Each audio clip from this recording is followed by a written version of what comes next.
말씀 묵상 가족 여러분, 한 주간도 편안하셨나요? 오늘도 주님께 예배하는 복된 주님의 날 아침 말씀 묵상으로 함께 나아가시도록 하겠습니다. 오늘 같이 묵상하실 말씀은 사무엘상 17장 41절에서 52절 말씀입니다. 오늘 같이 묵상하실 말씀은 사무엘상 17장 41절에서 52절 말씀 제가 봉독하겠습니다. 블레셋 사람들이 방패든 사람을 앞세우고 다윗에게로 점점 가까이 나오니라. 그 블레셋 사람이 둘러보다가 다윗을 보고 업신여기니 이는 그가 젊고 붉고 용모가 아름다움이라.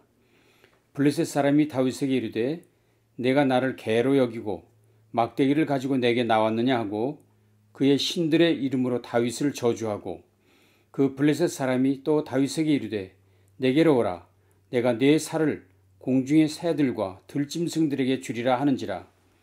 다윗이 블레셋 사람에게 이르되 너는 칼과 창과 단창으로 내게 나오거니와 나는 만군의 여호와의 이름 곧 내가 모욕하는 이스라엘 군대의 하나님의 이름으로 내게 나아가노라.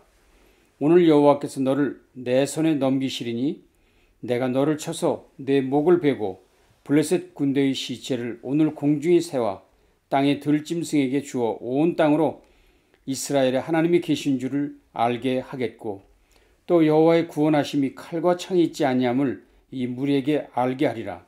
전쟁은 여호와께 속한 것인즉 그가 너희를 우리 손에 넘기시리라. 블레셋 사람이 일어나 다윗에게로 마주 가까이 올 때에 다윗이 블레셋 사람을 향하여 빨리 달리며 손을 주머니에 넣어 돌을 가지고 물매로 던져 블레셋 사람의 이마를 치매 돌이 그의 이마에 박히니 땅에 엎드러지니라. 다윗이 이같이 물매와 돌로 블레셋 사람을 이기고 그를 쳐 죽였으나 자기 손에는 칼이 없었더라. 다윗이 달려가서 블레셋 사람을 밟고 그의 칼을 그 칼집에서 빼내어 그 칼로 그를 죽이고 그의 머리를 베니 블레셋 사람들이 자기 용사의 죽음을 보고 도망하는지라. 이스라엘과 유대 사람들이 일어나서 소리 지르며 블레셋 사람을 쫓아 가이와 에글론 성문까지 이르렀고 블레셋 사람들의 부상자들은 시아라임 가는 길에서부터 가드와 에글론까지 엎드러졌더라. 아멘.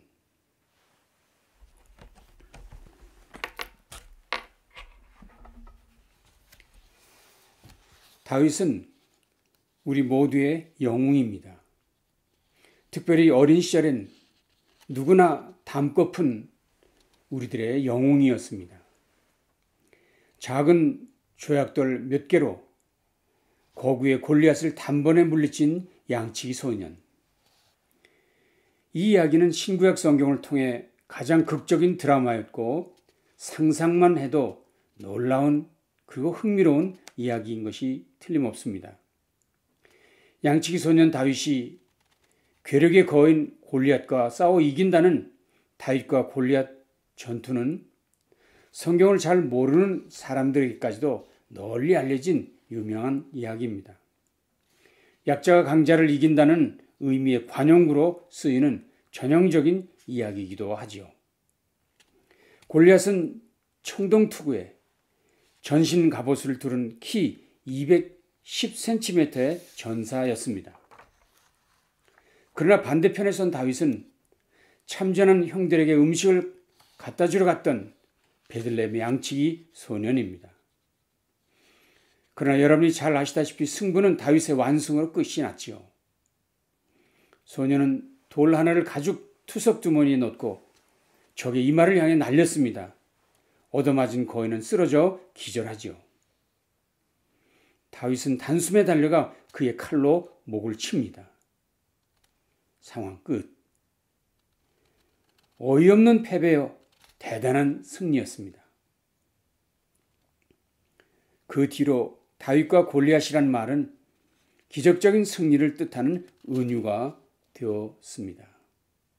그래서 리더십 지도자들은 앞다퉈서 다윗의 전략을 연구하기도 하고 발표하기도 했습니다.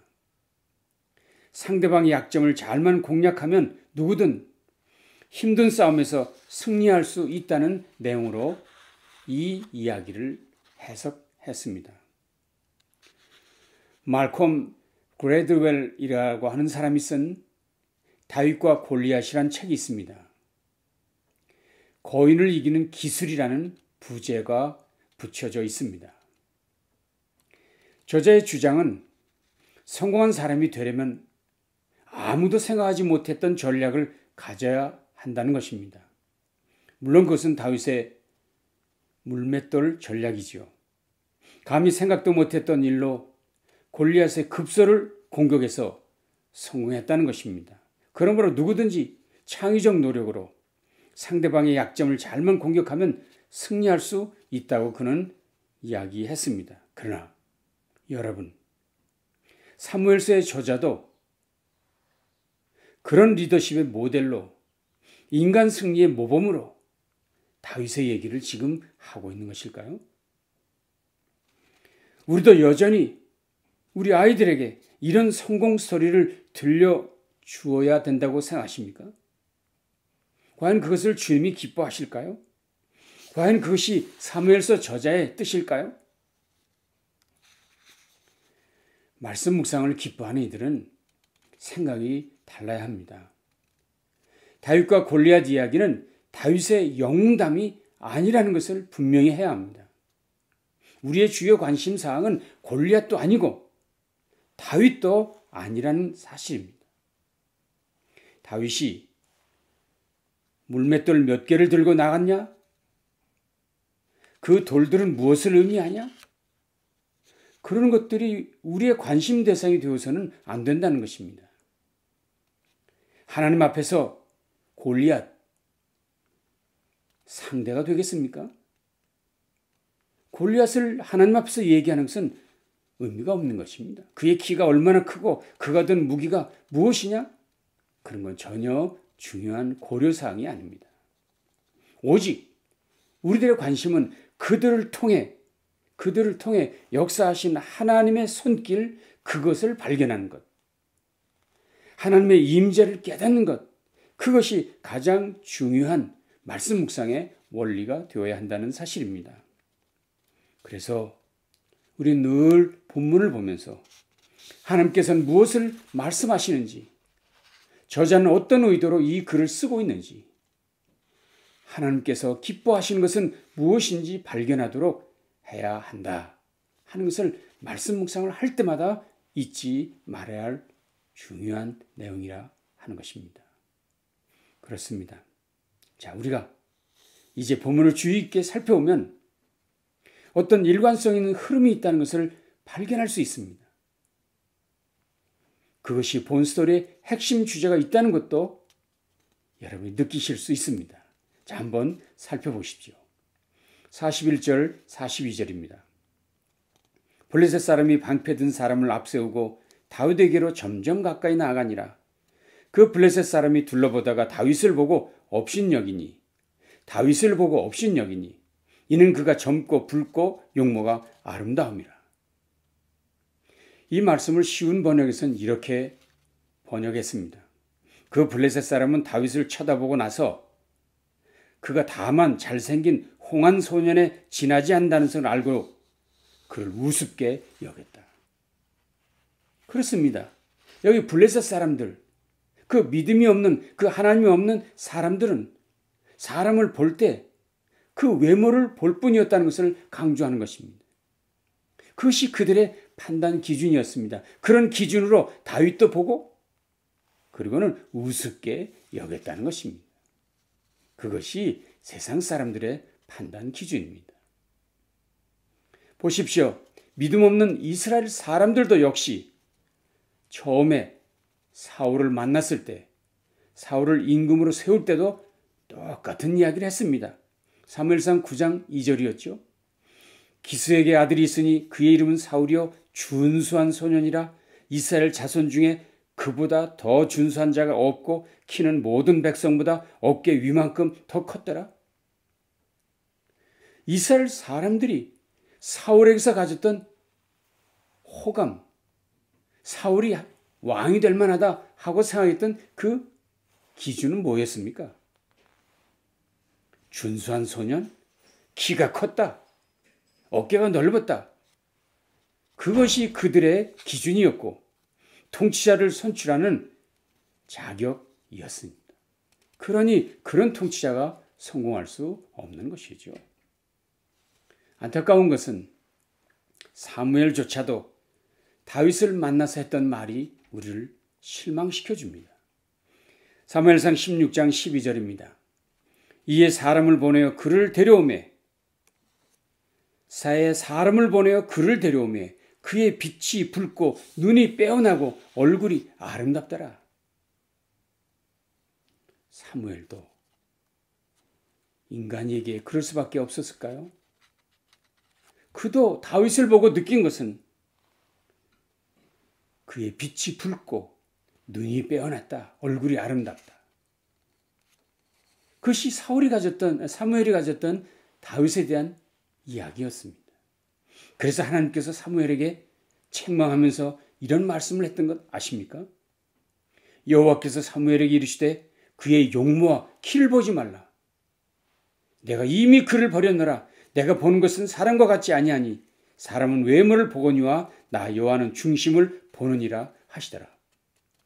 물론 이 말씀은 사울이 하셨던 말씀이지만 역시 다윗을 볼 때도 사람을 그렇게 판단해서는 안 된다는 교훈이었습니다. 세상은 그런 것들로 판단하지만 믿음의 사람은 그렇게 보아서는 안 된다는 것입니다. 그래서 우리는 본문을 읽고 묵상하면서 깨닫는 것이 있어야 합니다. 그것이 무엇입니까? 바로 이런 것들을 깨닫게 하게 하시고자 다윗이라는 인물을 우리에게 등장시켰다고 하는 것입니다. 다윗은 사람의 기준으로 선출된 사람이 아닙니다. 절대적으로 하나님의 주권적 부르심이 그를 부르신 절대적 조건이었습니다. 하나님의 주권적 부르심이 절대 기준이었습니다. 그런데 그런 것도 모르고 블레셋 사람들은 다윗을 보고 말했죠. 그 블레셋 사람이 또 다윗에게 이르되 내게로 오라. 내가 네 살을 공중의 새들과 들짐승에게 주리라 하는지라. 무슨 말인가요? 내게로 와라. 내가 너를 공중의 새와 들짐승의 밥으로 만들어 주마. 내가 내 생명을 마음대로 할 수 있으니 내게로 와. 내가 내 생명을 저 들짐승들에게 주고 말 것이다. 내가 내 생명을 죽이거나 살릴 수 있으니 한번 해보자 하는 것이 블레셋 사람들의 생각입니다. 그러나 여러분, 과연 생명의 주인이 그들일까요? 과연 생명의 주인이 인간들일까요? 그렇지 않습니다. 다윗이 이렇게 말하는 것을 들어보십시오. 45절, 46절. 다윗이 블레셋 사람에게 이르되 너는 칼과 창과 단창으로 내게 나오거니와 나는 만군의 여호와의 이름 곧 내가 모욕하는 이스라엘 군대 하나님의 이름으로 내게 나아가노라. 오늘 여호와께서 너를 내 손에 넘기시리니 내가 너를 쳐서 내 목을 베고 블레셋 군대의 시체를 오늘 공중의 새와 땅의 들짐승들에게 주어 온 땅으로 이스라엘 하나님이 계신 줄 알게 하겠다. 내가 내 목을 베서 새와 땅의 들짐승에게 줄 텐데 그걸 허락하는 분은 여호와께서 너를 내 손에 넘기기 때문이다. 그렇죠. 너희를 내 손에 넘겨주는 분인데 그분은 내가 아니라 여호와 하나님이라고 그는 말하고 있었습니다. 생명의 주인은 하나님이라는 사실을 믿고 고백하며 선포하는 사람이 믿음의 사람이라는 것을 우리는 이 말씀 통해 깨닫게 됩니다. 그렇습니다. 우리 인생의 주인이 그분이시라는 사실을 우리 이 본문을 통해서 깨닫게 됩니다. 또 한 가지 오늘 본문은 전쟁의 주인은 누구인지를 보여주었습니다. 블레셋 사람들은 말합니다. 불신자들은 이렇게 말합니다. 다윗이 블레셋 사람에게 이르되 너는 칼과 창과 단창으로 내게 나오거니와 너는 칼과 창과 단창으로 내게 나오니와. 그 블레셋 사람들, 그 불신자들은 전쟁은 칼과 창과 단창으로 한다고 생각하는 것이었지요. 무기가 좋아야, 연장이 좋아야, 기술이 좋아야 이길 수 있다고 말하는 것이죠. 과연 그들은 그런 것들이 승리를 줄 수 있다고 확신했습니다. 그러나 과연 그런 것들이, 그 무기들이 승리를 주는가요? 다윗과 같은 믿음의 사람들은 그러면 어떻게 말해야 될까요? 어떻게 믿어야 될까요? 47절이었죠. 또 여호와의 구원하심이 칼과 창에 있지 아니함을 이 무리에게 알게 하리라. 전쟁은 여호와께 속한 것인즉 그가 너희를 우리 손에 넘기시리라. 전쟁은 여호와께 속한 것인즉 그가 너희를 우리 손에 넘기시리라. 그렇습니다. 골리앗을 무너뜨린 것은 칼이 아닙니다. 골리앗을 무너뜨린 것은 물맷돌이 아닙니다. 골리앗을 무너뜨린 것은 다윗의 물매 기술도 아닙니다. 심지어 오늘 50절 말씀에 보면 이렇게 말씀했죠. 다윗이 이같이 물매와 돌로 블레셋 사람을 이기고 그를 죽였으나 자기 손에는 칼이 없었더라. 그가 골리앗을 이길 수 있었던 것 칼이 아니었다는 거예요. 그 손은 칼이 없었다는 거예요. 골리앗을 죽인 것은 칼이 아니었어요. 물맷돌 몇 개도 아니었습니다. 물매를 돌리던 그의 실력 때문도 아닙니다. 본문을 보면 골리앗을 쓰러뜨리고도 어떻게 처치할 줄 몰랐다 했습니다. 그때 그의 눈에 골리앗의 칼집이 보였지요. 얼마나 빠른 공격이었든지 골리앗은 칼도 빼지 못하고 너부러져 있었습니다. 그래서 골리앗의 것으로 골리앗을 처단했다고 성경은 말하고 있습니다. 그는 수중에 아무것도 가진 것이 없었습니다. 하지만 모든 것을 가진 사람보다 더 담대했습니다. 그는 다른 사람들이 갖지 않은 특별한 것, 하나님을 모시고 있었기 때문이었습니다. 손에 든 것 없었지만 그의 가슴은 하나님으로 충만했습니다. 그는 가진 것이 없었지만 정말 중요한 것을 가진 사람이었습니다. 여러분, 혹 이력서에 쓸 것이 없어서, 스펙이 너무 초라해서, 갖춘 것이 너무 없어서 힘들다고 생각하십니까? 다윗이 골리앗을 쓰러뜨릴 때 아무것도 가지고 있지 않았습니다. 마음을 강하고 담대하게 하십시오. 어떤 인생도 주님이면 충분합니다. 오늘 본문이 그 하나님을 모신 인생이 되어야 한다고 우리를 교훈하고 있습니다. 구원하심, 전쟁은 여호와께 속하였다는 사실, 이것을 분명히 믿고 선포해야 합니다. 담대히 외쳐야 합니다. 그리고 그런 삶을 살아야 합니다. 이것이 믿음의 사람의 길이고 이것이 믿음의 사람의 삶입니다. 저는 오늘 본문을 보면서 놀라운 사실 한 가지를 발견하게 됩니다. 블레셋 장군 골리앗의 목을 친 사람에 대해 사울이 너무 궁금했습니다. 그래서 그의 장군을 시켜 다윗을 불러오게 했습니다. 그리고는 그를 향해 이렇게 물었습니다. 너는 누구냐? 그 엄청난 일, 그 골리앗의 목을 친 너는 누구냐? 사울이 물었습니다. 그렇습니다. 세상 사람들은 이런 놀라운 일을 한 그런 사람들에게 궁금해합니다. 그런 사람에게 관심을 줍니다. 그런 사람이 영향을 미친다는 것입니다. 너는 누구냐? 과연 넌 누구냐? 근데 그때 다윗은 이렇게 말했습니다. 나는 베들레헴 사람 이새의 아들입니다. 58절 사울이 그에게 묻되 소년이여 누구의 아들이냐 하니 다윗이 대답하되 나는 주의 종 베들레헴 사람 이새의 아들이니이다 하니라. 그가 이렇게 말하는 것이 나는 유다 지파 베들레헴 사람입니다. 나는 하나님의 손안에 있는 사람, 구원의 역사를 펼쳐갈 사람이라는 고백을 하는 것이죠. 그렇습니다. 주님을 높이시고 우리를 통해 일하실 주님을 자랑하는 모든 성도들이 되시기를 바랍니다. 우리를 사용하셔서 주님께 영광을 돌리는 성도들이 되시기를 바랍니다. 세상이 우리들을 통해 하나님을 경험할 수 있도록 축복의 통로가 되시기를 바랍니다. 다윗이 아니라 주님을 보십시오. 다윗의 물맷돌이 아니라 주님의 능력의 손에 집중하십시오. 다윗의 기술이 아니라 능력의 주님을 진정 인생의 주인으로 모시고 사시기를 바랍니다.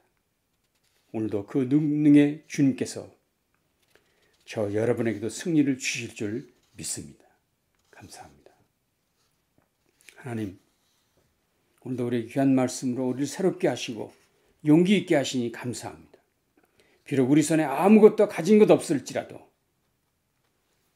우리 가슴속에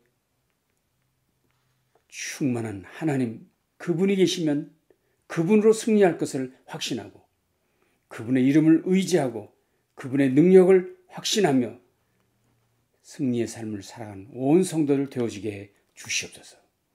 예수님 귀하신 이름으로 간절히 축복하며 기도합니다. 아멘. 남날도 주님과 동행하시기를 바랍니다.